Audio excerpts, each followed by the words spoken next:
Құрметті тыңдармандарым, сіздерді пікірлесуге шақырамын. Келіңіздер, сырашайық. Үздік пікірлер ерекшеленеді. Кейде өзімше отырып, бала кезімнен бастап ізденіп, мақала естеліктер жаздым.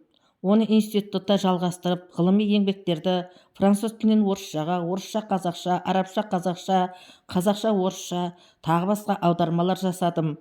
Одан мектепте 40 жылдай жұмыс істегенде де кәсіби газет журналдарға, тағы басқа басылымдарға мақалалар жазып, бар білгенімді ой елегінен өткізіп, оқушыларға айттым. Жалпы жаздым, сыздым, айттым, оқыдым. Енді қартайып әже болғанда осының бәрінің не керегі бар? Бәрін тоқтатайын деп ойға батамын. Бірақ көп нәрселер ішіме сыймай лықсып толқығандай боламын. Денемді бір ауырлық басқандай. Ал сыртқа шығарсам, тұла бойым жеңілдегендей күн кешемін. Сонан мен неге ішіме сыймай тұрған нәрселерді сыртқа шығармай тұншықтырып, жанымды жаншып қинауым керек деген сұраққа жауап таба алмай уайымдаймын. Өмірлік тәжірибелермен, болған оқиғалармен бөлісіп, терең ойға тартқаным, немесе аудио кітаптарым арқылы жалындаған жастардың адаспауына, жақсылықтар мен кемшіліктерді қатар суреттер арқылы көркем мінезге ұмтылуға, арман көгінде самғауға, қиялдарына қанат бітіруге талпындырғаным үшін жазықтым ба?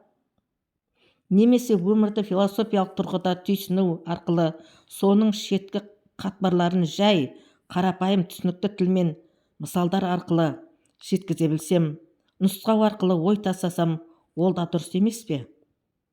Көңілді әзіл әңгімелер, ән би арқылы көпшілік көңілдерін көтерсем, ол менің елден қорыққаным емес қой.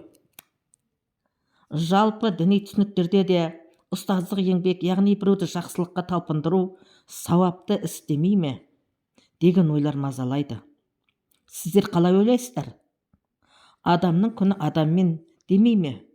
Сондықтан да адамдар, халық, яғни тыңдармандарым, менің сүйеніштерім, тілектестерім, көпшілігін танымасам да өмір сүру үшін сырттай бір-бірінің кітаптарын, пікірлерін тыңдау, өз пікірлерін қосып, тілектес болып, күн көретін, жайлы қарым-қатынас болмаса, күн көре алмайтынын, ел болу адамдардың адаммен күн көру көзінен басталатынын біледі деп сенемін.